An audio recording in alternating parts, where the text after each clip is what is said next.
Good morning, happy Friday. It's August 1st, if you can believe it. Holy moly. Tariff Day in the day of our Lord, in the year of our Lord, Donald Trump. Tariff Day starts, Ted.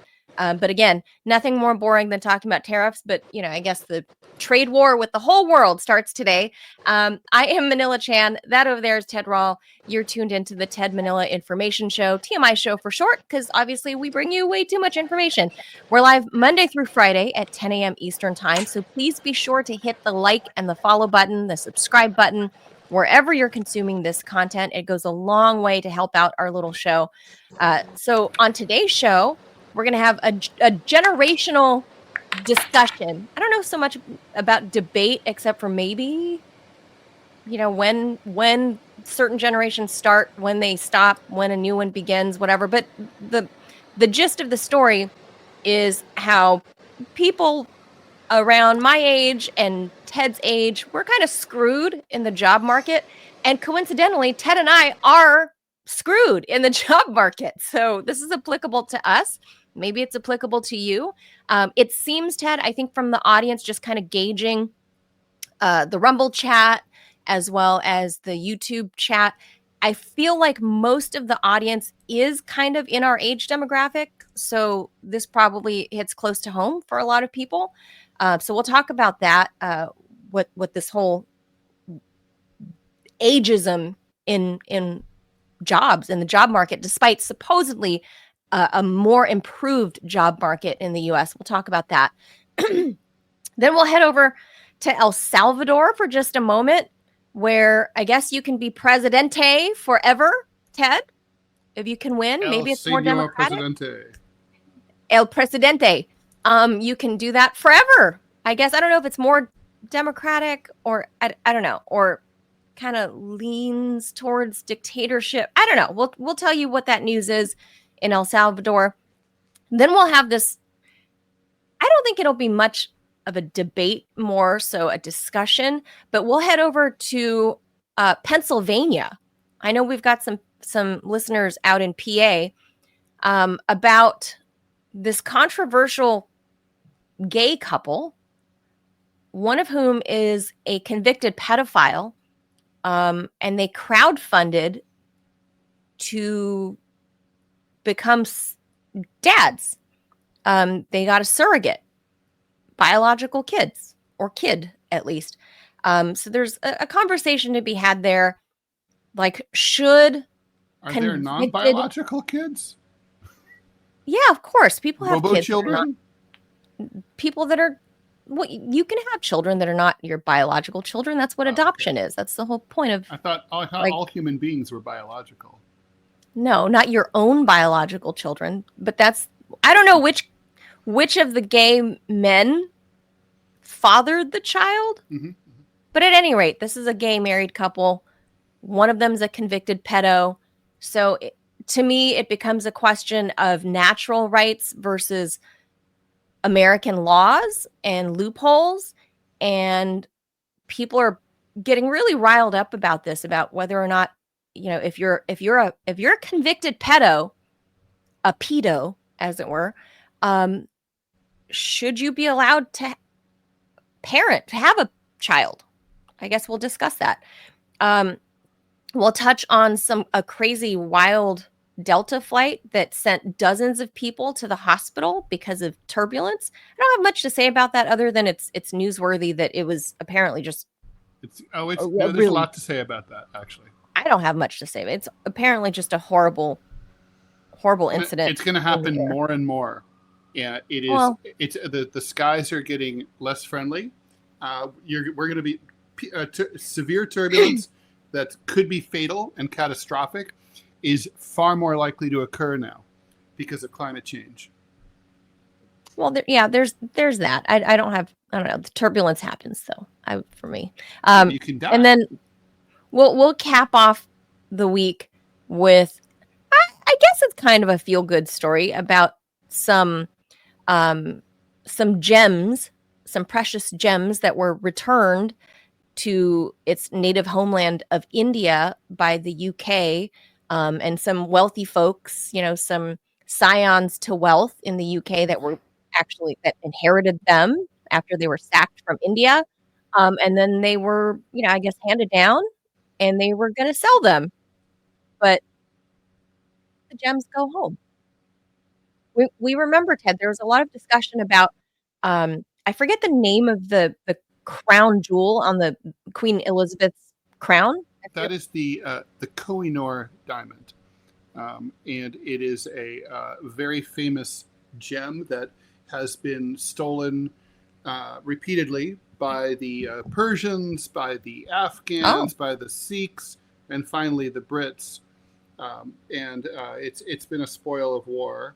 It's a very storied diamond. Yeah, there was so the Brits have control of that want it back. Particular diamond. It belonged to, well, I don't know.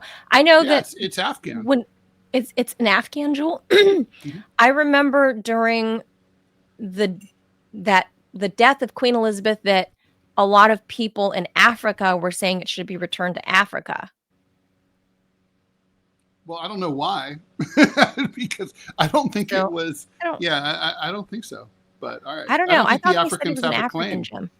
I don't know. I don't remember which African country, but I remember there was a lot of hubbub. I'm not a royal watcher, so I don't really know a whole lot about that. But in this instance, these gems go home to India. So I guess that's kind of a happy ending to gem stories. It's like I don't know, some kind of special Buddhist gem. I don't know. We'll tell you. We'll tell you about it towards the end of the show, because I guess that's kind of a feel good story. So with that, let's head to the news.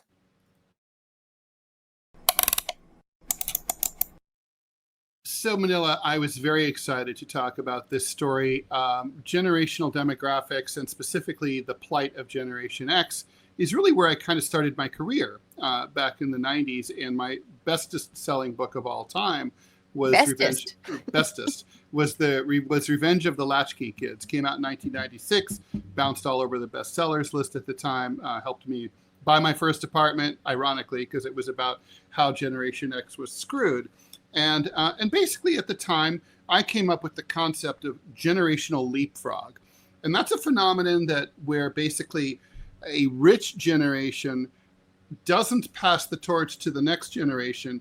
They skip over them and pass the torch to their kids. Now, a good example of a generation like that got skipped over is the silent generation, who were kind of dominant in the 1950s. They kind of got screwed every single way. Well, now it's Generation X. Generation X basically when Gen X were kids, it was a bad time to be a kid. That's when they were cutting school budgets. It's when they were decided to start trying children as adults. All the movies came out, like The Omen, that showed little kids as evil. When Gen Xers were teenagers, that's when Saturday discipline school, get tough on kids and all that stuff started coming up. When Gen Xers went to college, that's when federal grants were replaced with student loans, and basically college started becoming expensive. When Gen X got into the workforce, that's when the unemployment rate started going up, and now Generation X is, I'm as old as you can pretty much be. You can be 63 and be Gen X now. But I'm the youngest of what Gen X can be. That's right. I'm Gen X 1.0, and we can argue about when it starts and stops. In fact, Manila and I had a little skirmish about that before the show. But but that's not really the important thing here. So let me read this story. So now Gen X finds itself in a challenging position. Now in their 40s, 50s, and 60s, they're supposed to be at the peak of their careers, calling the shots and cashing in on our years of experience. But actually, that's not happening due to ageism. Jobs are scarce. There's intense competition from boomers who are refusing to leave the workforce, and they're passing the torch to their kids, the millennials. And of course, there's the Zoomers, the Gen Z people. At this age, Gen X should be hitting its stride. However, we're not hitting our career goals, and a lot of us are failing. So we were the first latchkey kids who grew up to be adaptable. we were also the first internet kids. But in fact, I had a computer in my classroom in high school. Despite our resiliency, many of us are stuck.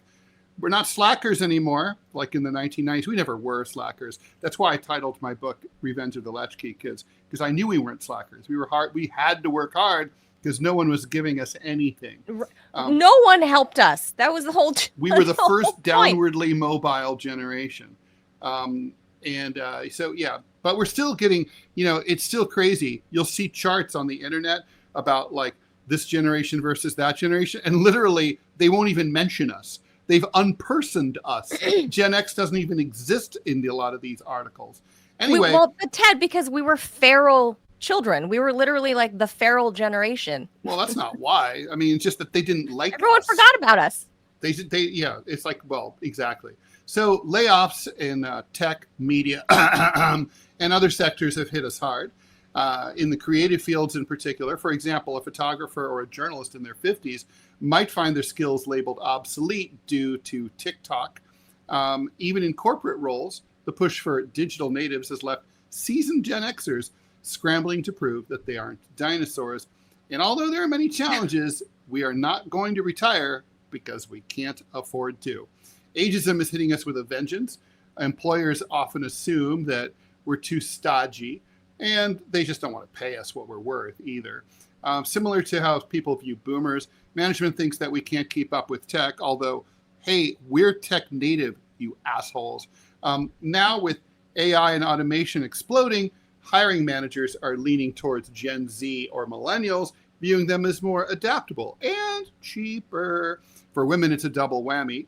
An Xer lady in her 50s might face coded rejections like she's overqualified or not a cultural fit, masking their true agenda, which is that they don't want the lady to be out taking care of her kid or not paying enough attention to work.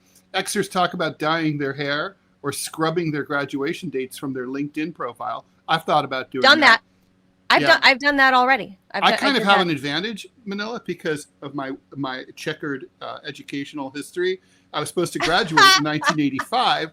I graduated in 1991, so I look like I'm like maybe mid-50s. Doesn't help because these fucking ageist fuckers don't want anyone over 40. Well, I'm the double whammy. I'm a Xer female. Yep. Yes, you are. So, and some are stuck in a quandary, perceived as too experienced to be entry or middle level, but too old for leadership roles that boomers refuse to leave. And of course, there's economic uncertainty, post-pandemic layoffs, AI, automation. And then there's people like you, Manila, stuck in the sandwich phase, supporting kids, paying for college, and taking care of aging parents, leaving very little wiggle room to relocate or retrain. Competition is fierce. Below us are the Millennials and the Xers, who bring tech fluency and fresh energy, no question, undercutting salary expectations. Meanwhile, the boomers are squatting in the C-suite, delaying our shot at the top. They're not delaying it, they're killing it. And Gen X is stuck in a tug-of-war, accused of being out of touch. And, I just saw the first modern Gen X versus millennial movie. It's called Old Dads. It's very good. Highly recommend it. It's a comedy. And basically, even there, this guy, he's like a cranky Gen Xer. And at one point at work, he's working with a bunch of much younger people. And someone goes, "Okay, boomer." And he's like, "Generation X." Like literally, we're called boomers, and nothing could be more insulting to us than that because we hated the boomers. Oh, okay. We feel a little more sorry for them now because we realize that, they tried to change the world and have revolution. I used to be pissed off that they didn't. I meant to watch this. This is a Netflix movie starring Bill Burr. Mm-hmm. It's great. That's okay. It's truly outstanding. It is a great movie. Really, really fun. Highly recommend it. Right there. Yeah, go watch Bill Burr. Great movie. Anyway, so let's obviously I've been documenting this my entire career. So basically we're talking about people who are basically in their 40s, 50s, and low 60s. And I guess the thing is, there's literally nothing that can be done about it, right? I mean, this is just, my mom, I remember telling me this as a kid, explained to me about demographics. And she said, your generation is so much smaller. People, basically the birth rate fell off a cliff after Kennedy was assassinated. And the divorce rates began to rise. Right. And so at that point, because we were overshadowed, basically whatever age you were as a baby boomer, if you're a true boomer, like Donald Trump, born in 1946, perfect baby boom age, everything always comes up perfect for you. When you're young, they're building new schools and they're building amusement parks, and life is getting more interesting, and they're expanding the suburbs. When you enter the workforce, the economy is expanding. It's easy to find a job. When you're in the workforce, the economy is still good, so you can stay at the same job or move around and get paid more and more. When you retire, Social Security is there for you. They're giving you raises and all that. It's like, when I was a little kid, old people were in real trouble, like really old people. They were silent gen. I used to be a cashier at the supermarket, and there literally were little old ladies who were in their 70s coming in to buy cat food who didn't own a cat because they were eating it. And and then so after this kind of elderly poverty that we used to see in the 70s, the government changed it up and decided to institute good cost of living increases for Social Security and pump up the system.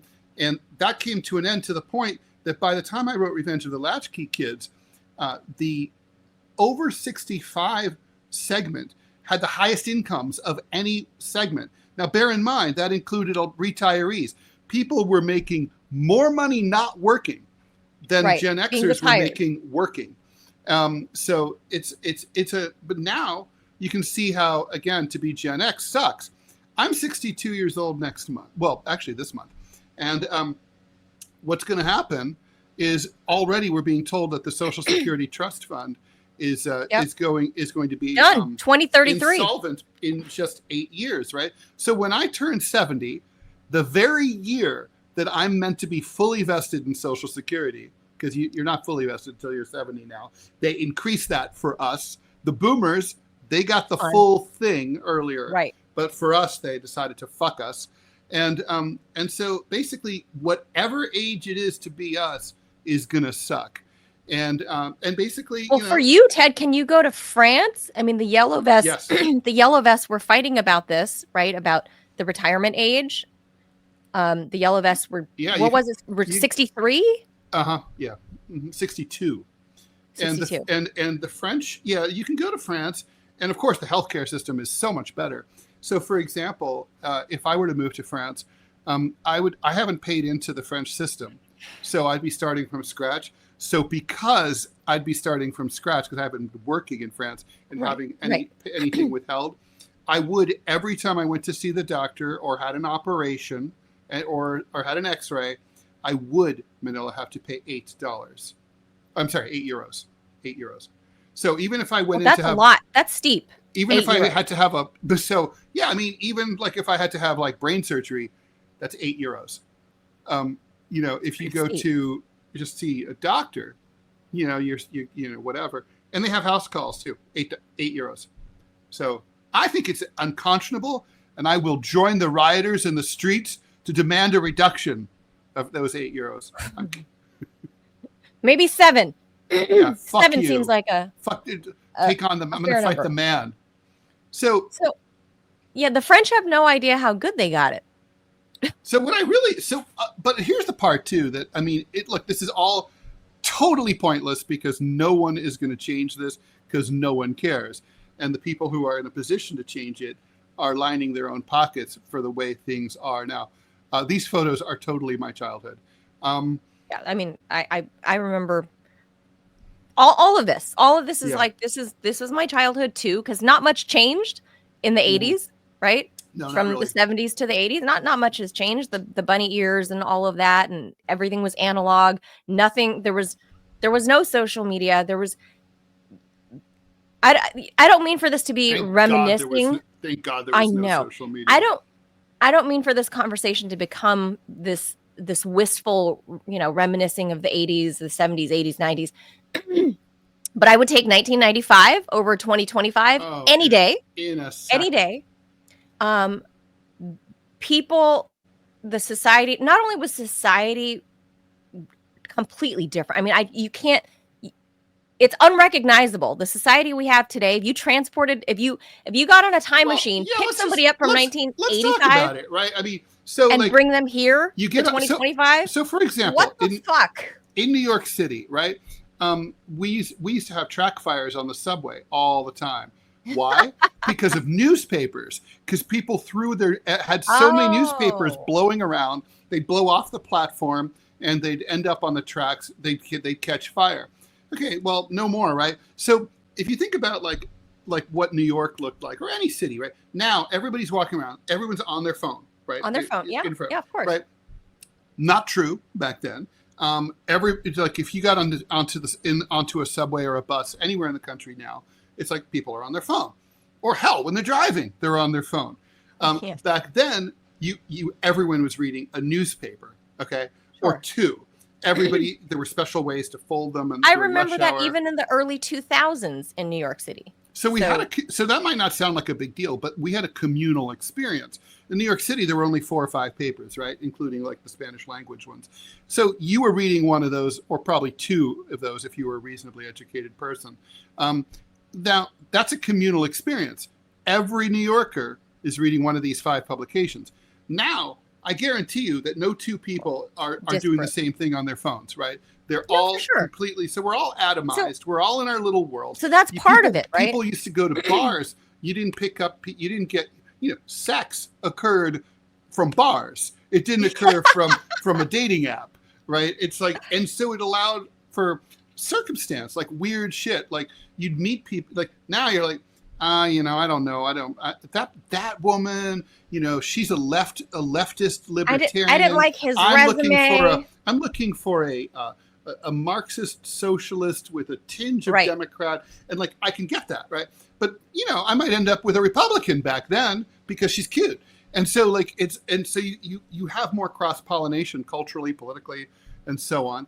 There were a lot more jobs. So I think that's part of the reason. But I think to that end, Ted, I think that's part of the reason why people like you and I, and the article that you just read, why we aren't able to land jobs. It's obviously not for a lack of experience, we have, the proof is in the pudding, right? For people like you and I, we work in media. The proof is literally right there for anybody to see that we're here, capable of doing said job that we're applying for.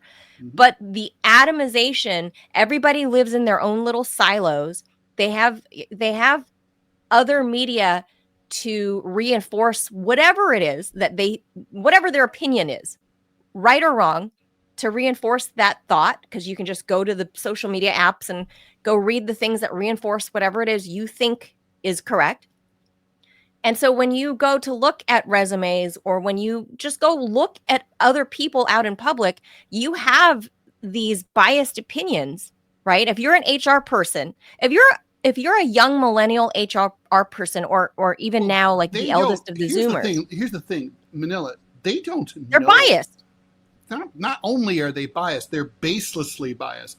Millennials don't know any Gen Xers. They literally don't. They literally have never. They've never. A millennial has never had a beer with a Gen Xer. They don't know us. I don't think that's true. No, it is true. Think it's millennials that are the problem. I think millennials the are young the problem. Zoomers. The Zoomers aren't as bad. The Zoomers. The Zoomers are the ones calling us boomers. No, it's the millennials.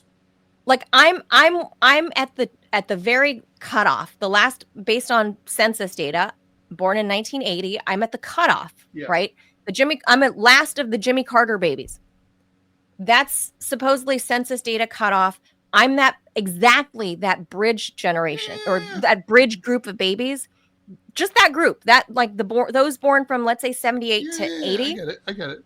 That we have maybe older siblings or aunts and uncles like I did that were solidly Gen X. Yeah, solidly Gen X. Solidly Gen X. In the workplace. But then we grew up with our friends who are older in millennials. The workplace, Manila. Millennials, they don't know any Xers. They don't want to know. They don't know about us. They don't know what we have to offer. They don't talk to us. They ignore us. Studio, it's like we don't exist. At RT Studios, we had a lot of, I would say most of my colleagues were millennials. And I don't mean the ones that are turning 40. I mean the ones that are people who like are my little 30. brother's age, who are in their mid 30s. People who are currently like 30 years so old those, would be perfect. And I had a couple younger producers who are just now turning 30. So they're the very tail end of millennial going into Gen Z. So I personally know a couple of them, but I think but I was the anchor. Well, all I'm saying is, but overall, generally speaking, I would say they probably don't. And places like that, and so they don't know what we have to offer. I remember in Gen X, we were different. I remember we started, a group of us started a new magazine in New York called POV. And we all got together. And one of the things we were all dudes. We were all Gen X. We're all sitting around at this bar called Live Bait on 23rd Street. And we all start laughing. It's like, what's missing here? And I was like, ladies. And then what else is missing here? Old dudes. And we're like, okay, job one, get ladies, get old dudes. And we reached out and hired. Our oldest guy was 83 years old, our oldest writer. And he was fantastic. We loved him. We sought out. We valued the contribution of the older people because we knew they had wisdom and experience that we couldn't have. And therefore we wanted to bring them on board to get that. An Asian perspective. Millennials do not believe in that. Millennials don't know. They don't think that anyone who's older, including boomers, have anything to teach them. Anything to offer. Well, so for me, I get that I fall into a mishmash of categories, being Asian American. You're raised in the Asian culture to have reverence for your elders and not only respect, I'm not talking about reverence. I'm talking about but understand. Interest. No, I'm saying to understand that the old people have great wisdom to offer you. And you need to think about those things, whether it's about life or career or whatever. So for me, being an Asian American, even though I grew up with millennials, I have always had interest in what people older than me had to say because they've just lived more life and they've seen more things and they've done more things. And so for me, that's me personally. Now, would I say most end millennials and eldest Gen Zers, Zoomers, do they think that way? Probably not, which is why we're seeing, these young tech CEOs not hiring people with experience like you and I. But then on the other end of this, Ted, all those top level C-suite 70-year-olds are still there. It's like the housing market, right? I look at this very similarly to the housing market. Why these little Gen Zers are complaining that these boomers won't get out of their homes. Like, I can't afford to buy a home because there's no one's building new homes, and these boomers won't leave. They just want to stay in their giant empty nest home. So it's kind of the same problem, right? Well, that's not actually boomers true. The boomers would love. The boomers won't leave their house. No, they'd love to sell their homes, but they're locked in. But they can't go anywhere. They're locked into these low interest mortgages. They have but that's my 2.75. They can't. Regardless if they of buy why. Something else, it's going to be 7. I'm at that rate, and as an Xer, but that's beside the point. I don't care the reason why. The point is they're not leaving their homes. I get that the boomers aren't leaving their empty nest homes to go wherever, because one, there's no affordable properties for seniors on fixed incomes to go to, but that's what the Gen Zers who are starting out their lives are complaining about is, well, I would love to buy this old home built in the 1940s or 50s, but that boomer in there won't leave. Same thing with the boomers not leaving their jobs now. They're not retiring, but also for economic reasons, because they can't really afford to retire in this state either. So, correct. So us being stuck in the middle, being too experienced. I put that in quotes. And unappreciated. Right. We're constantly getting screwed because we can't move up for those who still have jobs. The young, for people to say, oh, the Gen Xers, they can go do a startup themselves. Let me tell you, I had a deep insider view as to how Silicon Valley and Silicon Beach and SoCal, how that world works, Ted. And I will tell you, it is definitely biased against anyone older than me. That's Manila, like we're the 5 years ago, I was doing a story about the troubles at Twitter before Elon Musk bought it. And so they had at the time 4,800 employees in San Francisco. Mm-hmm. Guess how many of those employees were aged over 35? Don't take long. So they'd be 40 now. Right. Mm-hmm. So at the time, over 35? I don't 40 know. Out of 4,800. Five people. 0. No, that can't None. be. Not one. None. And they thought this was perfectly fine. They said, well, because, like, for example, Mark Zuckerberg had, famously, and this is meta, obviously. What he said famously, yeah. Mark Zuckerberg had Sheryl Sandberg, who was older. Yeah. She's ardently Gen X. Yeah, I'm not talking about Facebook, but like the thing is, even he said, when he was 25, he said, if you're over 30, you can't really think well. Maybe that's what's wrong with him, is he's aged out. It's like yeah, that's the issue. He's over 30. He can't think. Apparently, he can't think his way into a good haircut, despite his billions. Well, that's why he's reinventing himself, Ted, because he's as a kung fu master. He's among the eldest millennials, right? Mm-hmm. I think he's like 41 or something, like maybe 40, but definitely over 40 at this point. And he's like reinventing himself as like some surfer, kung fu master, whatever. Easy to do when you're a tech billionaire, but what about all the schmoes beneath you? Are like, now that Mark is over 40, is he willing to hire people over 30? Is he willing to? I mean, don't know. I do not know. But the job market seems to say no. It just does. It seems to say no. Either I've heard that already, Ted. I've been looking for work for the past 5-6 months.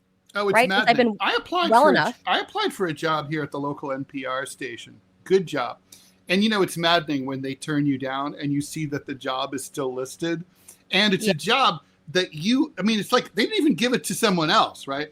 But they literally like, no, of all the people. So you riddle me this, Manila. Why should I not be the politics editor at WNYC? Be behind the scenes, and they want someone who lives and breathes political news, who's experienced working in political news from all different sides. Someone who can be fair ideologically, and I tick all the boxes. I've been a top editor at a news organization multiple times, but I'm convinced it's because I'm an old white guy. Well, okay, I don't know if it's one-upping, but at least match you this. And I waited until I got the response, which I just got the response this morning. Oh, good. I got so desperate looking for work, Ted, that I applied to the LA Times. Say it isn't so. A2 Brute. So here's what they were looking for. You wanted to go wait, as a breast cancer survivor, you were going to go work for Dr. Pat, even though he murders breast cancer victims? I'm that desperate looking for work that I know how to do. So let me tell you what they were looking for. They were looking for a DC. By the way, he only hires people under 35. They are looking for a DC bureau reporter. Perfect. Okay. So here's me, born and bred Angelino, been out here for 10 years. Fellow Asian. I've been albeit from Laos, which just got hit with the biggest tariffs of them all. I'm not from Laos. I don't know if you heard that. I've never set foot in Laos. You've been to Laos. I've never been to Laos. But so I thought you have a Laotian tariff flood. That's true. I thought I would be a shoo-in, right? LA native. I understand the politics back home in California. Mm-hmm. I understand the politics in DC. I lived and breathed LA politics. Times was your home paper? Yeah, no. Literally was my home paper that I grew up reading my entire life. You still have that insane accent? I do? I'm just fucking with you. Go ahead. So here's me, like, having been a Capitol Hill reporter on television. All right. What did they say? These are my credentials, Ted. I've been on the Hill. I was a credentialed reporter for many years. No, I've been a print reporter for many years. You're perfect. Like, what the fuck? So today, they said, while my skills seem impressive, they've decided not to move forward with my candidacy. Well, that's just a generic. I thought you were going to say something that they said something interesting, like we don't need no Laotian extraction need apply. No, but it's the glasses. I went as far as emailing the bureau chief here, mm-hmm. and the guy that handled, I don't know, two guys that are in the bureau here. And they seemed very warm and friendly to me. And they were like, wow, great, whatever. And I thought, okay, cool. Maybe they'll actually consider me. Put in a good word for you? Of course I did. I don't know them, but I was like, come on. I'm an LA native. I understand not only LA politics, but California politics which is what you want. You want somebody. You just got the generic. We've decided to go in a different direction, in a direction that is not you. It is not in your direction. Yes, it is not a Manila from you. So, why would that? How much more perfect of a candidate could you possibly find? So why do you think they said no? I have no fucking. I mean, clue. It could be the Sputnik thing. I mean, I don't hide my resume. I know, Nor do I. You can Google my name. You'll know it. It could be that I'm persona non grata. There's no point hiding it because it'll all come out. No, of course not. I'm either persona non grata because of, I'm a Russian propagandist apparently. Right. Or you're too old. Or I'm just too old and a mom. Or you're Gen X. Okay, I guarantee you, same exact person, same exact resume. You're 32, they give it to you. I'm sure. And the bureau, the new bureau chief, especially if you're black, then it's great. And the new bureau chief of the LA Times here in DC, he appears to be a millennial, a mid-smack millennial. Surprise. He just got the job because I did my research too. Well, you buried the lead. You buried the lead. I needed to build it up. This is not a news story. This is a story. The bureau chief, I looked up and I thought, am I risking screwing myself over by reaching out to him directly? No. I looked him up. That never hurts. He just got the job like this spring, like March or something. Did he call you wizened crone? Probably. He's like, this old hag just emailed me. Yeah. He appears to be what I would gauge. It's terrifying. I don't even know how. We might want to interview her because she may be the oldest human on Earth. Right. He's like, she was in the Middle East almost 20 years ago. How old would that be? Did the Middle East even exist 20 years ago? He was like, God, Dubai must have just been like sand and Bedouin, like goat herders, right? Yeah. Did she meet Muhammad? Right. Like, so I'm sure he did the math thinking 1, 2, 3, 4, 6, almost 20 years. So she's got to be over 40 at college. She didn't put her graduation date. On the other hand, she did have experience riding dinosaurs as a child. That's true. So and fighting saber-toothed tigers. So and oddly, Ted, he's not the one that replied to the email. It was to him. No, it's and then I CC'd. It's cigar. You left your heart and your resume in El Segundo. No. I CC'd I forget what the guy's position was, but he's not the bureau chief, but he appeared to be a Gen Xer. The Gen Xer replied to me and was warm and friendly to me because I looked up that guy too. But so I thought, but the Gen Xer obviously is lucky to even still have his job. Right. The Gen Xer emails me while CCing the new bureau chief, the young bureau chief. And I was looking at the bureau chief's picture and thinking, you've got to be fucking kidding me. You're too wet behind the ears to be a DC bureau chief. Dr. Pat had his dingus daughter, who's 32, running the entire paper. I would venture to say the new LA Times bureau chief is early to mid 30s at most. Well, Manila, look at the bright side.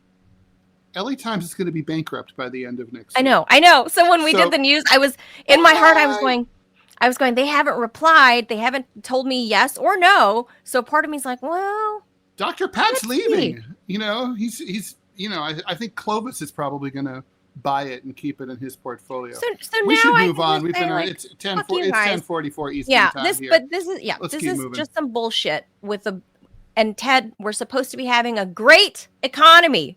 Jobs are everywhere, abound. That's what they say. Just throw one my way and your way. I'd be happy about that. Yeah. All right. Let's not spend much time on this. El Salvadorian President Nayib Bukele secured the right to seek indefinite reelection after his party-controlled Congress approved a sweeping constitutional reform that also extends presidential terms from 5 to 6 years. Bukele, who's 44 years old, he's been president since 2019. El Señor Presidente was reelected in 2024 with 85% of the vote. He now holds near total control over the country's institutions in what the opposition calls a dictatorship. In a fast-tracked vote, 57 out of 60 lawmakers passed measures allowing re-election without reservation, extending the presidential term from 5 to 6 years, doing away with a second round of voting in elections. Lawmakers also voted to synchronize legislative, presidential, and municipal elections, so they all take place at the same time. Fireworks erupted in the main square of San Salvador after this all happened. Thank you for making history, colleagues, said Assembly President Ernesto Castro. Hitler made history too. History is not always good. The reform also shortens the current presidential term by 2 years, moves general elections to March to 2027. This will allow Bukele to seek a longer new term earlier than scheduled if he wins. He, of course, is very popular for his heavy-handed campaign against criminal gangs, not to mention his own personal gulag that he rents out to Trump for migrants. He has also reduced violence in the country to historic lows. But, of course, he's guilty of a lot of human rights abuses.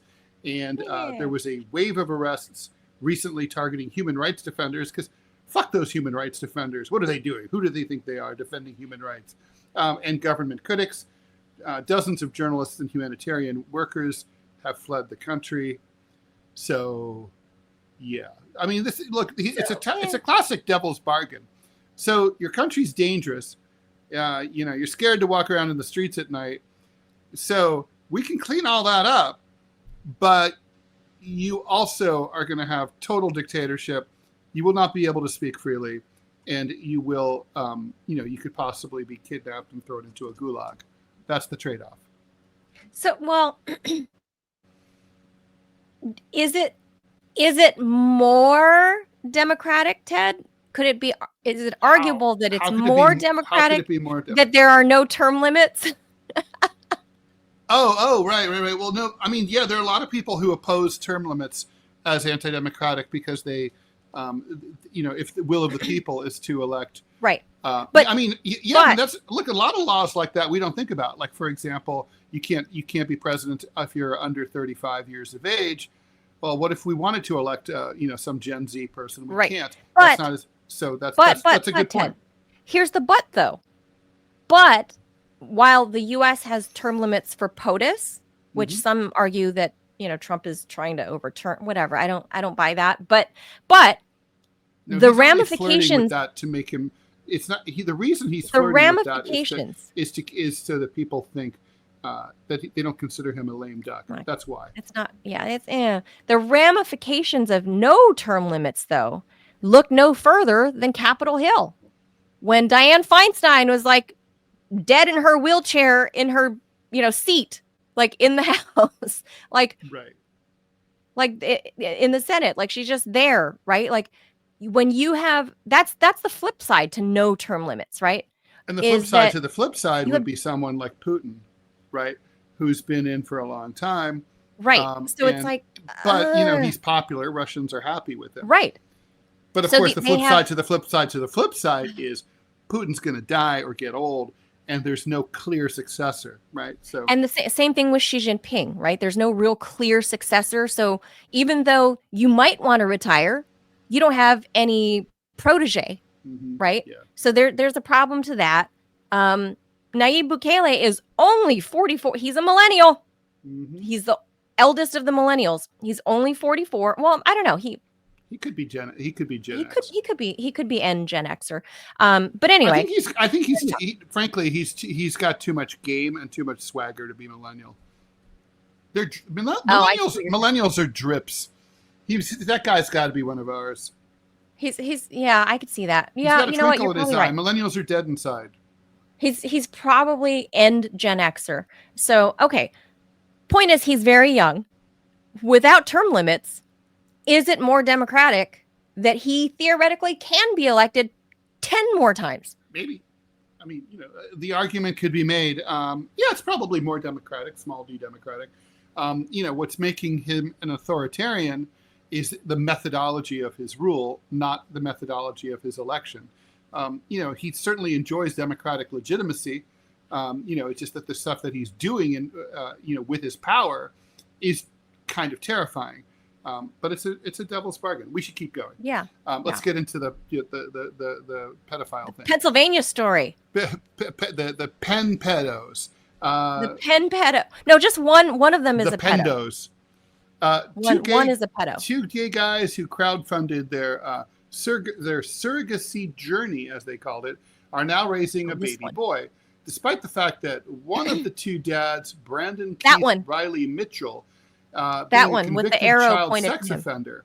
The two dudes, Logan Riley and Riley Mitchell, gained viral attention on the internet after they posted a video introducing their newborn son. But the story took a disturbing turn after Irish activist Derek Blighy reposted the video on July 27th. Blighy? B-L-I-G. Bly. If you say so.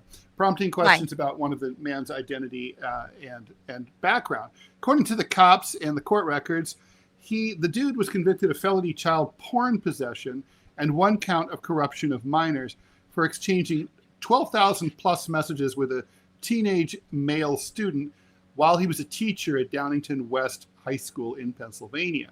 Those conversations included graphic sexual content, instructions to delete communications, and the transfer of nude photos and videos, some of which were recovered from Mitchell's electronic devices. Unfortunately, despite the seriousness of the charges, he was paroled about 2 months into his sentence. The unfortunately is not, I'm reading that. I don't know if it's unfortunate or not. Part of his sentencing included a requirement that he have no unsupervised contact with kids and that he give up teaching. Riley Mitchell went on to get a job as a chemist in Lancaster, in southern central Pennsylvania, where he's worked for the past 9 years. Under the current state law, adoption would have triggered mandatory background checks, home studies, and judicial review, disqualifying him from getting custody. He also would have been disqualified to be a foster parent under Pennsylvania law. In fact, he also would not be authorized to become a youth sports coach, which require criminal and sexual abuse background check. He also couldn't be a scouting leader either. But the couple hired a lady to carry a baby through a surrogacy agreement, so that created a loophole. The two guys launched a GoFundMe campaign to raise money to pay the surrogate for the kid, which then got promoted on his LinkedIn. So similar things have happened before. In LA, a few weeks ago, authorities removed 21 children, mostly infants and toddlers, from the home of a couple accused of child neglect and endangerment. 21 children. All the birth certificates listed the purchaser in the surrogacy agreement as the mother. Authorities became aware of this couple after one of the kids was taken to hospital with a traumatic brain injury. The kids were born via paid surrogates. There are currently pregnant women under agreement to give more children to the couple, including a Pennsylvania woman. At the root, California are considered surrogacy-friendly states, California and Pennsylvania. So there's a lot to unpack here. We don't have a lot of time to do it, unfortunately. Okay, let's go to this LA case first. Okay, Manila, that's the couple right there. This is your story. Yeah, I don't understand what the story is here. So why do they have 21 kids? How did that happen? Okay, so this old Chinese dude and his much younger Chinese wife, Arcadia is not very far from where I grew up. So this was like this huge scandal. Like they have this big mansion in Arcadia, where allegedly people are saying people are accusing them of somehow human trafficking, but these are their own biological children. You're saying this couple? Yes. Basically, he had sex with her and she had 21 kids. No. They farmed. Whose kids are these? Okay, listen. I'm telling you, this old man and this younger Asian wife of his farmed out their eggs to all these different surrogate mothers. Farmed out their embryos. Get it? They went to fertility clinics, froze his jizz and her eggs, made the embryo, and then implanted them into surrogate mothers to and carry. Then they got the babies They rented back. the womb. They rented the womb. And then they got the 21 babies back. times. They got the babies back, and they were all living with them. And did they intend to raise them or sell them? Nobody knows yet, because this was kind of I guess they just unknown. were raising them. They were just kind of raising them in this giant mansion of theirs in Arcadia, and they had nannies and all, like tons of nannies and you would need weird. That, yeah. So like it was a weird situation back home. This is like still an unfolding story. So these people, so it's a loophole because you can't put a cap on how many biological children by way of surrogacy. There is no cap on that in any state. Okay, so there's no issue of pedophilia here. Not with this couple. The couple that's on the screen. But apparently some of their babies are abused, and that's what. Right. Okay, that's what this story is. All right. So now with the two gay guys. So these people aren't pedos. With the two dads. So this one guy, he was. This guy's the pedo. Well, he was convicted, so we can safely say he's that a pedo. He basically was hitting on one of his students, underage, and sending him child porn and basically trying to groom him. Right. That's his rap sheet right there. It says sexual abuse of children. I mean, he's a convicted pedophile, right? Well, in the state of Pennsylvania. There's no evidence in the story that he ever laid a hand on a kid. Just right. Clear here. But he's just at least. Well, there's at least not in the story we read. I haven't. He had possession of child pornography and yes, and he transmitted it. He transmitted it, child pornography, to this younger individual, boy, his student. His student. So the story of surrogacy here and what the news coming out of Pennsylvania is, and Josh Shapiro, we know you watch, we know you listen. Well, so it may not even be. So yeah, basically the state doesn't really care about him. He's just the partner, possibly of the jizz provider here, right? No, I don't know. The thing is, so hold on. Let me finish. Don't interrupt. So this guy is the pedo. We don't know which of dad these is the two bio husbands. Dad. Right. We don't know which one is the bio dad. So here they got an arrow where this news story shows an arrow at some point of which one the pedo is. It's the one with the glasses. He's the one that's the pedo, the convicted pedo. Well, the neither of them looks like the baby, who has a very sunny face. Yeah. So pedo dad is the one with the glasses. Mm-hmm. We don't know which one is the bio dad of this surrogate baby, but the pedo parent is that guy. And that's the loophole. We also don't know the source. It doesn't really matter. We don't know the source of the eggs either, right? Those could have been purchased from a clinic. Yeah, or it irrelevant. It could be her. Irrelevant. Mm-hmm. The point of the story is pedo guy there with the glasses should not and would not be allowed to be anywhere near children if it was through adoption, if it was through foster care. Well, wait. You would be nowhere near children. Well, certainly let's just say he already had a kid and then got caught.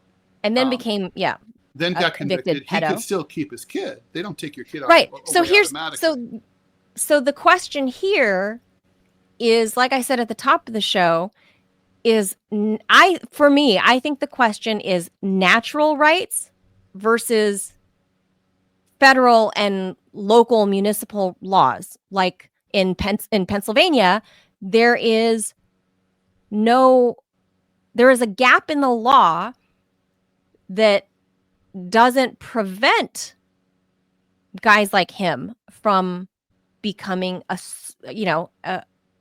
guess surrogate dad, or I don't because we don't know which dad is the bio dad. He could become a father. Yeah. Right. So, But by the way, is there a law against there's no law against him doing it the old fashioned way. Let's say he decides to roll hetero style and meets a chick and impregnates her. That's not against the law. Can I make a baby with you? That's not against the law. Right. It's a natural right as a human, right? Well, it's just not against the law. That's all. Right. Well, I view, if you want to be a parent, I view that as like a natural right as a human. Like, you want to procreate, you should be able to procreate. Or should you? That's the question. Like, that's my moral dilemma is, should you? I know Robbie's at work and he wants to, I think I could see on his face that he wants to say something. Hi there. So I don't know if y'all can hear me or not, but no, Yes, we can. If you hang the pedophile, he doesn't get the chance to procreate or hurt any other kids. So literally just send him to the next world. I mean, that's how you solve this problem. It's so nice to hear a voice of compassion from from my favorite Christian. Hey, there's nothing more compassionate about protecting kids from pedophiles. If you have a mad dog and that dog is attacking people, the dog gets put down. This dude's a mad dog. All right, you hang him by his fat neck. I thought that too. I was like, you hang him by his fat neck till he's dead. Problem solved. So wait, so you don't think? Let's assume that the pedo dad doesn't molest his own child that we see in the image there with the sun face. Should he be allowed to be a parent? Should pedophiles be allowed to be a parent? Okay, I don't know how to make this any more clear. They should all be dead. I mean, this is how you solve this problem. If you molest kids, or if you try to groom a kid, if you try to be a Jeffrey Epstein type dude, you die. What about someone who downloads pornography, child pornography? If you're downloading porn, you're not the one making it. So I won't condemn you to death. But if you're the pedo who's making the porn and you're hurting these kids to do it, I have no problem with you going to meet Jesus. None whatsoever. That's how you solve this problem. Well, so this is that's not where Manila and I are. Well, I understand that, but that's why I'm the right winger on the show, right? I mean, I am. That's true. It is a very. It is. I mean, look, it is very. I mean, it is disturbing. I don't know, by the way, at all whether someone who has this predilection, whether it's specific, like if you're into 12-year-olds. No, dude. Might you? I will not normalize. 6-year-old. I don't know if that I works. will not normalize the MAPS. What they're trying to call them now, minor attracted persons. Well, that's what they're calling them now. You're a pedo. No, period. Full stop. You're a pedophile. You're disgusting. I'm not going to normalize that and say, oh, that's your, that's your preference. No, it's not a preference. Like that might be your preference, but it's disgusting. It is a preference. It's disgusting. Yeah, Jeffrey Dahmer's preference had a preference. He liked to eat people. Gary Brochet. Pork, beef, chicken, or people. No, Well, back in the it is a back in the early preference. '80s, Ted, you probably saw this on live TV. There was this pedophile. I can't think of his name. He was a karate instructor, and he was molesting some little boy. Hmm. I mean, just completely just traumatized this Oh, kid. I know what you're He gonna got say. caught. He was extradited. His that kid's daddy, Gary Brochet, if I remember, was what his name was, nailed that dude with a 38 right in the ear at the airport on live TV. Yep, that's sure. And That is Oh, and sure when the true. DA yeah. was, There's a it was famous just like case in Gary. Germany too, where like a mother shot the guy who raped her daughter, her little girl, in the courtroom. Yeah, let me tell you something. If someone Game ever over. if someone ever did that to my son or my daughter, I guarantee you, I would be being tried by 12. Now, see, I don't think it's right, but if I was on the jury, the person would walk. Well, so with this guy, we know for Robbie, for this guy, obviously him. he should. No, not kill him. I'm saying should he? The question here is should Robbie's he be not clear allowed enough to for you? have to I don't know, sell his jizz or whatever he's doing, rent it, Manila, if he's rent dead, a he can't home. sell anything. That's the point. That's not the question. You're not answering my question. Yes, I Should am. a pedophile I who think Robbie's continues to be alive, point is a clear. pedophile who continues to be alive, should he be allowed to procreate? Or should No. they be made eunuchs?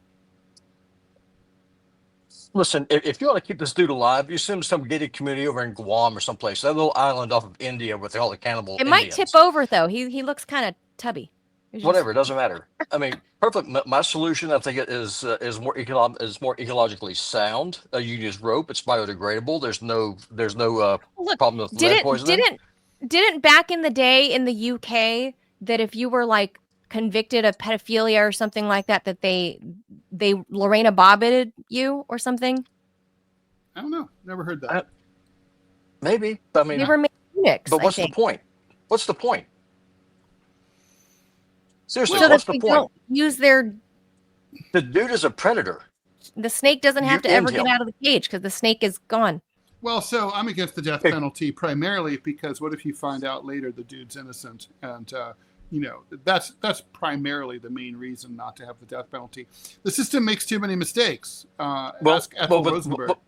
Well, with this dude, I mean, they've got this fat bastard sending videos of himself to some underage boy. So I think it's pretty safe to assume that he's guilty.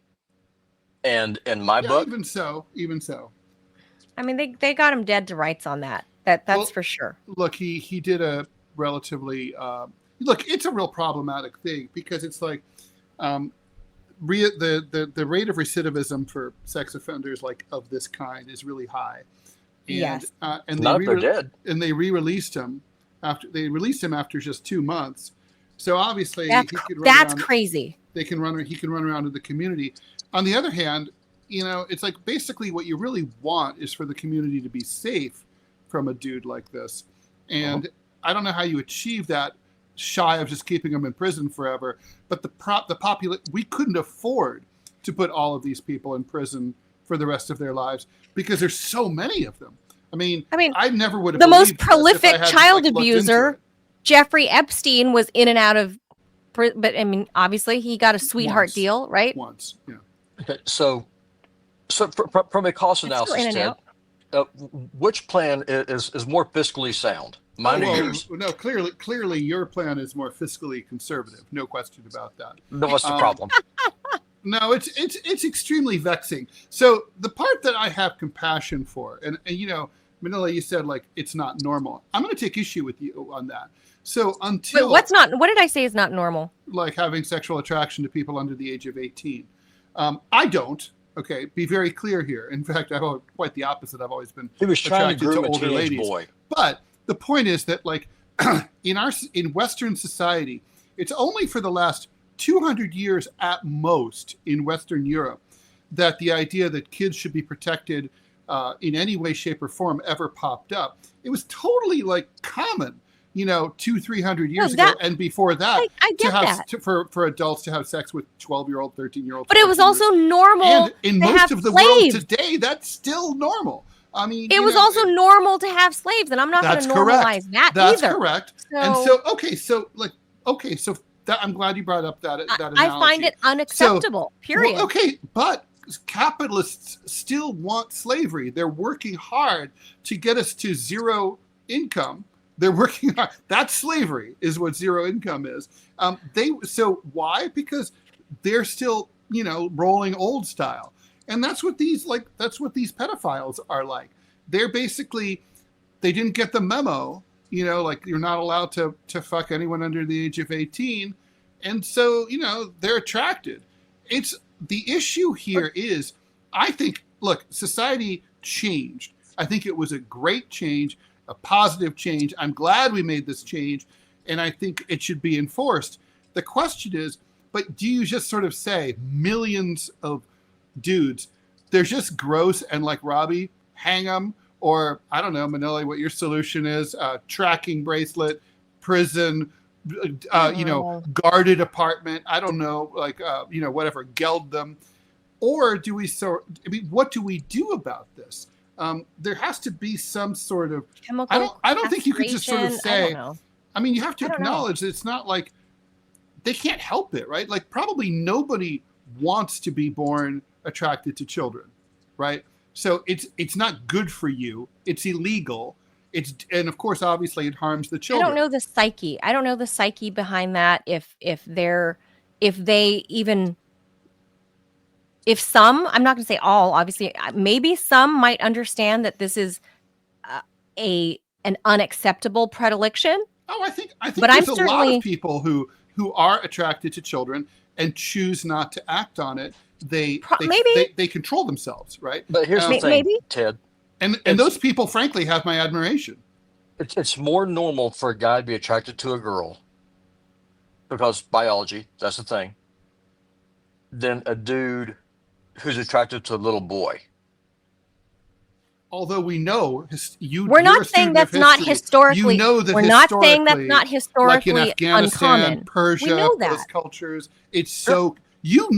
Manila, you worked in the Middle East. You know that the boogering of little boys is really common. I know, and that's why some cultures and marrying off little 10, 12-year-old girls. I mean, I lived in the Middle East. I know. Right. So it's not like it's not because it's not. You can't really say that it's not uncommon doesn't mean that it's morally right. Correct, but it doesn't. But if something's common, it's by definition normal. So I used the wrong word. I'm sorry. We're playing semantics here, but guilty. I don't care. I don't care how Ted's just saying that, like picking at these words. It's. I would say it's our job. We're journalists. We work with words.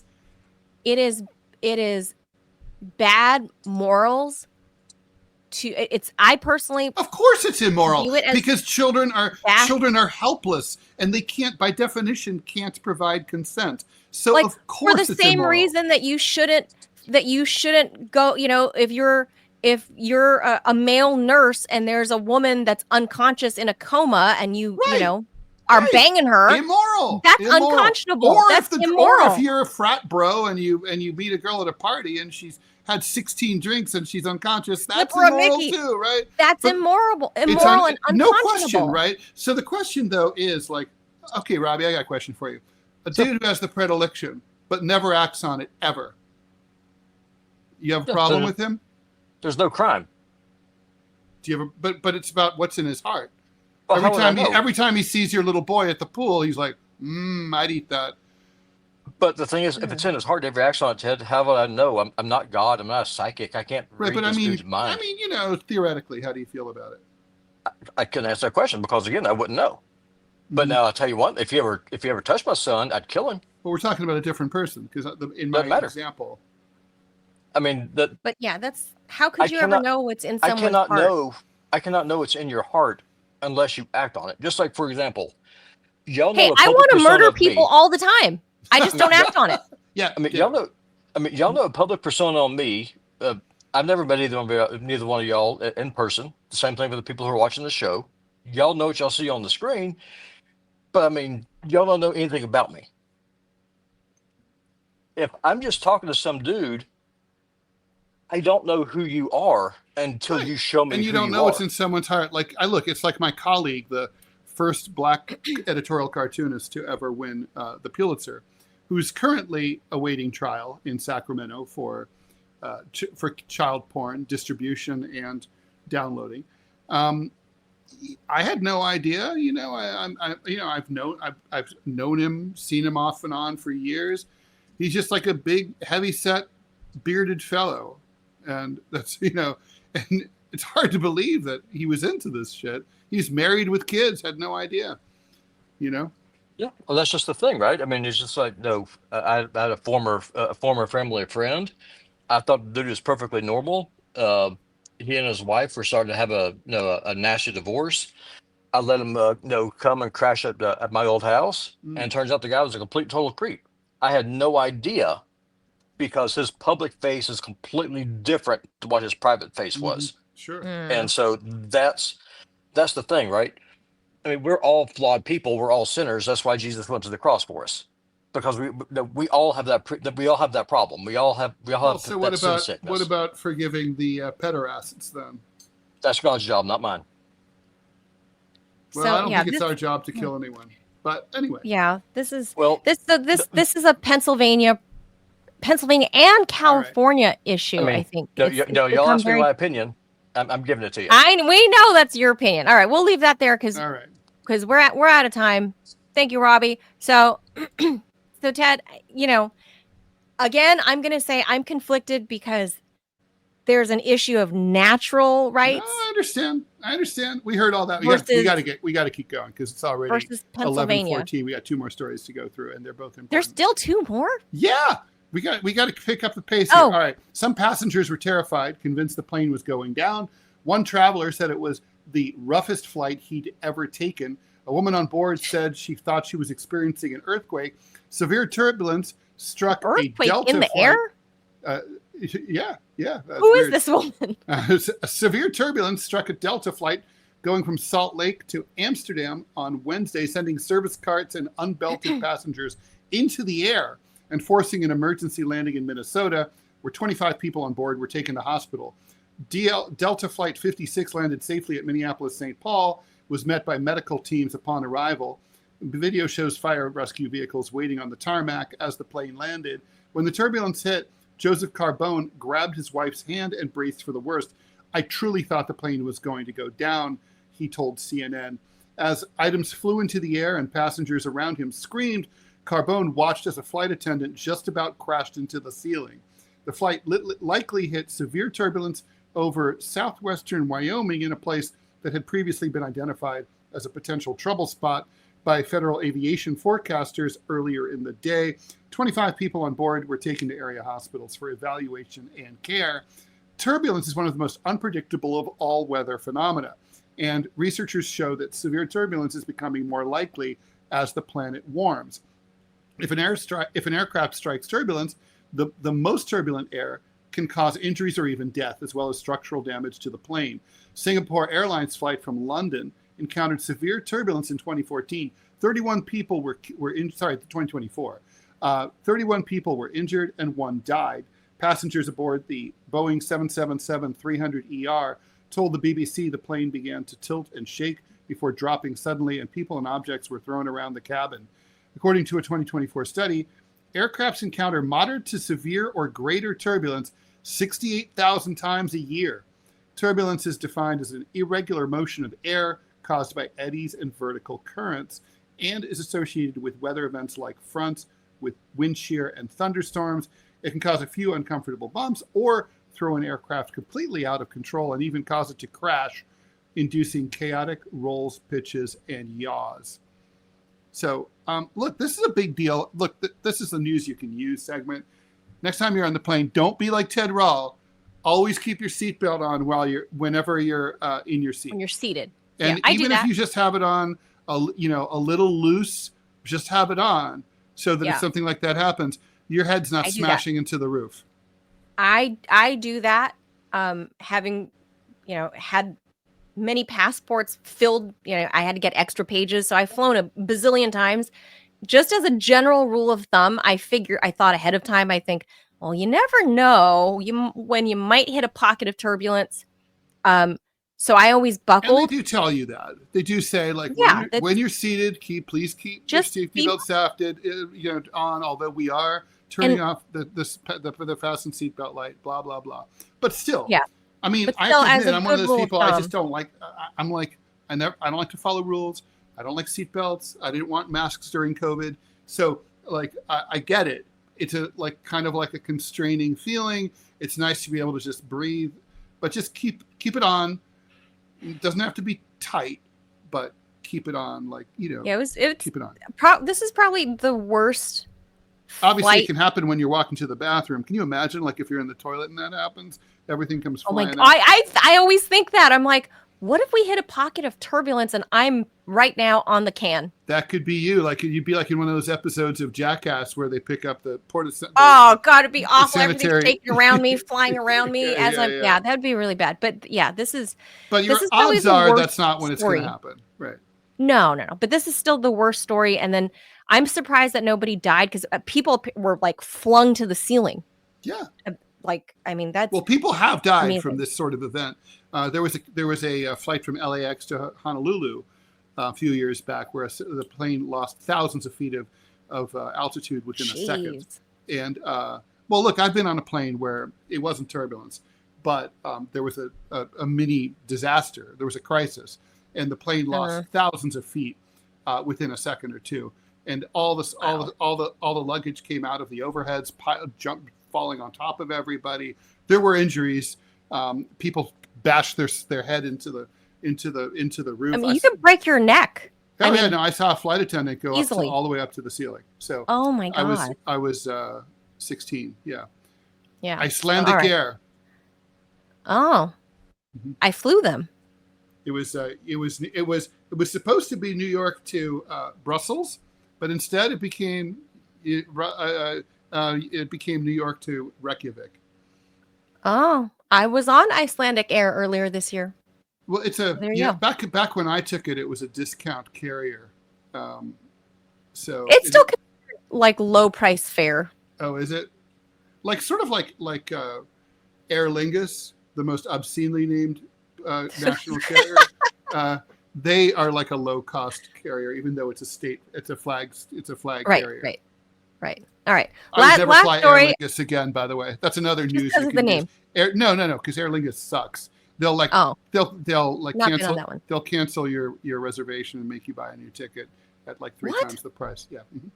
So fuck. Them. That is one I've never flown. All right. Emirates Air though, Ted. I'll just say Emirates Air. Oh well, it's the gold standard, platinum standard. I mean, the Piprawa gems have been returned to India. I know you were worried about this after 127 years. That, according to the Indian government, the collection of gems is considered sacred by Buddhists and is believed to be linked to the Buddha himself, much like me and Clovis. The discovery dates back to 1898, when British estate manager William Claxton Pepe excavated an ancient monument in Piprawa in northern India near the Buddha's birthplace. He unearthed a chest containing nearly 1,800 pearls, rubies, sapphires, and other gems and gold pieces, alongside bone fragments and an urn attributing the remains to the Buddha. Pepe relinquished most of the relics to the colonial Indian government, but kept over 300, for himself. Pepe's descendants planned to auction off the collection through Sotheby's this year before the Indian government threatened legal action. Sotheby's said it negotiated a sale of the collection to Mumbai-based conglomerate Godrej Industries Group for an undisclosed sum. The jewels will now go on permanent display in India. So I guess they don't belong to the Indian government now. They belong to a corporation that is in India that will allow the public to see them. That's very confusing. They're in India, but they're not. Okay, so it's in its home. They don't belong to the Indian people. Huh. They belong to an Indian company. So according to Sotheby's from a few months ago, these are the sacred jewels. It says they were found with the corporal remains of the Buddha, like the Buddha. Not like a Buddha, but like how can Okay, I'm sorry. Didn't the Buddha like shed his corporeal form when he achieved enlightenment?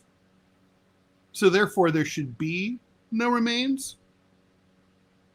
I mean, we need a Buddhist to pipe in here. We have a lot of Buddhists watch the TMI show. It's very popular in Tibet. So, like, you know, you guys need to chime in. Sure. So when he shed this human form and went on to his next of hundreds of lives, why was he buried with jewels? I thought his whole life was about living with nothing. He didn't go on to hundreds of lives. He achieved enlightenment. The whole point is, for a Buddhist, once you achieve enlightenment, that's it. There's no more reincarnation. Once you hit nirvana, there's no more. But I thought Buddhists believe in reincarnation. They do, but he's the exception. The reason that he's special is because he reached nirvana. Because he reached enlightenment. It's different than nirvana? Yes. And I don't mean the band. So the Buddha is said to have achieved parinirvana, not nirvana, upon his death at the age of 80 in Kushinagar, India. That's the final liberation from the cycle of birth and death, where the physical body ceases and no further rebirth occurs. Okay, all right, so there was a body. So the Buddha did shed his corporeal body at death, as all humans do, but in his case, it marked the complete cessation of existence in the material realm, thus achieving ultimate liberation. And some traditions speak of the Buddha manifesting in non-physical forms, like the Dharmakaya, or truth body, or appearing in celestial realms. But these are metaphysical concepts, not a continuation of his physical body. Buddhism, Theravada Buddhism focuses more on his physical death as the end of his corporeal form. So he did. I was wrong about that. I'm glad we cleared that up. I always thought that he's sort of like, whoa, like Jesus. You know, after Jesus is reincarnated, he hangs out for like a year or so with his buds, and then he ascends to the heavens in front of everybody. Like, see ya. Right. Now, we don't know what happened to his corporeal form. We kind of assume he's not in corporeal form up in heaven, right? Well, when he's in the cave, he's back at home with his father, God. Right. Well, so his body disappears from the cave somehow, right? So. Well, he what do you mean somehow? He was reincarnated. I mean, he was resurrected. He's in there dead for a few days. Right. For 3 days. He wakes up alive, pushes the stone out of the grotto, and goes out and decides to go for a walk. That's it. Mm-hmm. Yeah. So the body's still there. Reanimate. And don't forget, it's the same body. Don't forget, right? He ran into Thomas, his disciple, and his disciple Thomas was like, I don't know. Like, this feels sketch to me. And then, doubting Thomas, right? I was at your funeral. And he's like, dude, I saw you up there on that cross. And it's like, oh, you really want to be sure it's me? And then he put Thomas's hand in his wound in his chest that had been punctured by the Roman centurion. Like, digging around, like, see? And then he was like, oh shit, it's you, Lord. I'm sorry, my bad. And Jesus is like, of course. And then so we know that I told you. Yeah, like, dude. So he came. So he's like, he dies. He's resurrected in the same corpse. Now it's reanimated. Zombie style. He's back, and he hangs out for like a year or so. Yeah, he has adventures. So where I'm confused with the Buddhism is the Buddha. The original. Well, what do you mean? There's only 8. There's only one. There aren't other Buddhai. Well, people are saying, they're Buddhists, so you can. Well, they're Buddhists, but they're not Buddhas. So the Buddha. They're the person. I mean, there are Buddhists who have booty, but that's different. So I'm still confused. So he then, because he was the highest enlightened person, Yeah. as a person, he therefore never gets to. He never reincarnated. He doesn't want to. You don't get to be be reincarnated because you don't want to. Like, right. why is that the idea? Is like you don't want to be reincarnated? The idea is that as a Buddhist, you keep being relived because you never got. It's kind of like Groundhog Until you Day. get it right. You never got it right for asking out Andy McDowell, and so you keep trying to get it right. And basically, the argument here is that only the Buddha ever got it right. Right. So when you finally get it right, then you'll be free of this horrible skin suit. Correct. Well, you'll be free. You'll just be, you will be free of the cycle. The cycle of birth and death is viewed as a bit of a burden. Okay. Like it's kind of like, it's a lot. Like I was a taxi driver, and before that I was a farm worker, and before that I was, emperor, and before that maybe you were a cat prostitute, at one point. and maybe before that I was a cat, maybe before that I was a dragonfly. Who knows?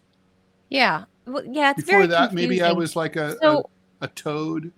But if the whole point of practicing Buddhism, which the Buddha kind of started the thing, why was he buried, his corporal body buried with stuff if he chose to shed the stuff? Because as I remember, he shed his corporeal form. No. The whole point of Buddhism is like for example, Buddhist monks in Laos, they are prohibited.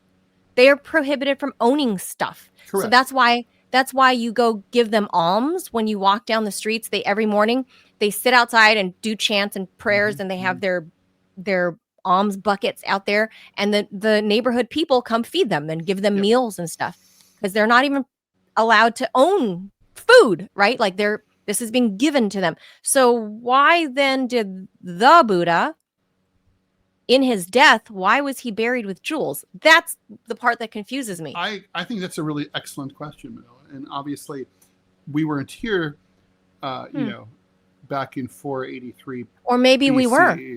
Oh, right. Yeah, you and I were here, but maybe. And then the Buddha stopped being here. And according to the Zoomers, we are that old, so we should. That's true, and older than that. Yeah. So, that's where I'm confused. Now I'm going to say, maybe I need to brush up on my Buddhist history, but I remember learning in college that the Buddha, I forget what his birth name was, but he was like Siddhartha Gautama. Thank you. He was born to like a wealthy family, never left the walls of the palace or whatever, and then when it went, for whatever reason, he got a peek outside and saw this despair, and then he kind of ran away and went out there and meditated under the Bodhi tree and was like, how do I fix despair? And then, I don't know, somehow became the enlightened one, and then started this whole religion. Mm-hmm. That's basically how I remember it from college. Yeah, but the whole point was that he shed the shackles of his family's earthly belongings. Right. So why would you? No, look, it seems inconsistent, but then so is, Christianity, right? Like he was a Jewish rabbi, and it's like, so and then also he asks us to shed all of our material possessions to follow him, and yet, we built a lot of spectacularly gorgeous, expensive churches to honor him, which I have to say, if he came back, he would probably be kind of pissed off. Yeah. He was against all that kind of thing. Anyway. Well, we're not experts in this. We got to go. Have a great weekend. Go be enlightened. I would like to be enlightened. I don't know how I get there. Well, I think I needed to go. The troubles and tribulations of your life, Manila, are key to get you closer to enlightenment. It's all about how you navigate those. If your life is too easy, you will never achieve it. Which Siddhartha's was. Well, but it wasn't after he was like, as you just No, said. it was. He was And very then when he escaped yeah, the walls, and when he saw the suffering and he got to him. suffered. The suffering got to him. And I think the idea is if he'd already been born to the suffering, his empathy would not have hit him as hard. So it was because he was soft, and then he saw how hard it was for everyone else that he kind of like cracked. So maybe, Ted, that could explain Netanyahu's reasoning in Gaza. He's helping them get enlightened. Well, they're a lot closer to getting enlightened than he is. That's for sure. But I'm just saying, maybe he's helping them get enlightened. That's the argument. Yeah. There you that go. Could well be true. Yeah. So I guess I need to watch this one this weekend because you say I need to You'll get a good laugh and Gen X humor. Yeah. Yeah. This is it. I guess I got to go watch Old Dads. So, and I love Bill Burr. And like Robbie, I believe Bill Burr's wife is black. Okay then. Yeah, Robbie's not here. Okay, he's not there. All All right. right, anyway, have a great weekend, everybody. All right. Bye. Have a great weekend. Thanks Bye, for being Manila. here. Smash that like button. Don't forget. Like, follow, and share. All of that stuff. Or have a great weekend. Or you'll be reincarnated as a toad. Might be better for some people. Yeah. Don't know. Have a great weekend, everybody. Adios, amigos. Bye.